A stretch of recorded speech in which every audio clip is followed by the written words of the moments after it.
219 News Now is brought to you by the South Shore Line and by Strachan Van Til, making lives easier for 95 years.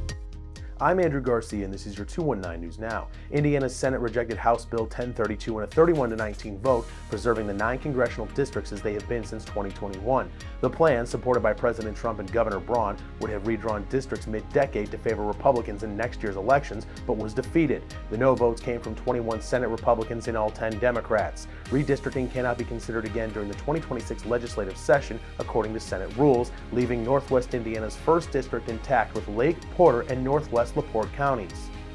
Northwest Indiana's Regional Development Authority released a 20-year strategic plan to spur growth in Lake and Porter counties, prioritizing land redevelopment, airport expansion, tourism enhancements around the Indiana Dunes, lakefront revitalization, commuter rail improvements, and reduced highway congestion. The plan calls for a new land development entity to assemble and clean up large parcels, make upgrades to Gary and Porter County airports for cargo, sewer expansions for lakefront communities, and reclamation of industrial properties, supported by economic modeling forecasting gains in wages, jobs, and population. Now we'll look at your weekend weather presented by NIPSCO.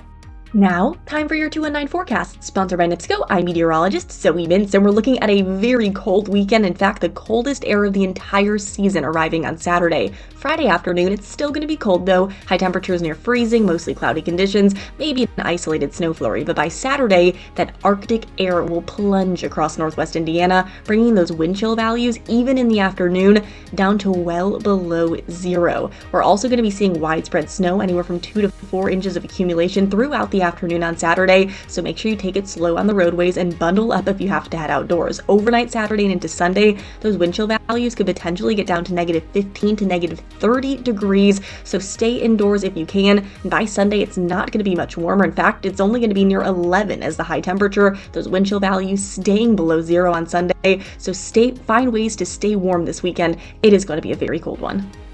And in sports, Highland meets Whiting on the boys' basketball courts. Here's a look at the action from that contest.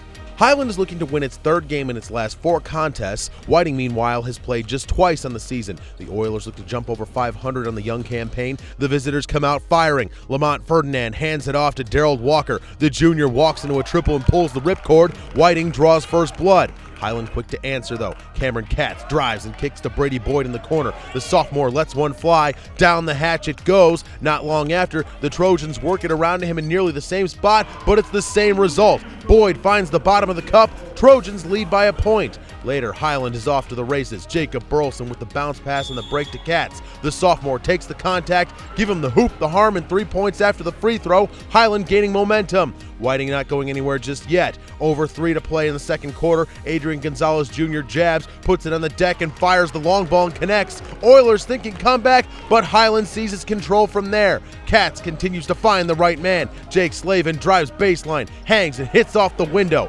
Highland adds on and never looks back. The Trojans win 51-39. These two teams are scheduled to meet again on December 22nd at the Highland Holiday Hoop Fest. To read up on more local news and headlines, visit jed-tv.com and nwi-com. I'm Andrew Garcia, and this has been your 219 News Now.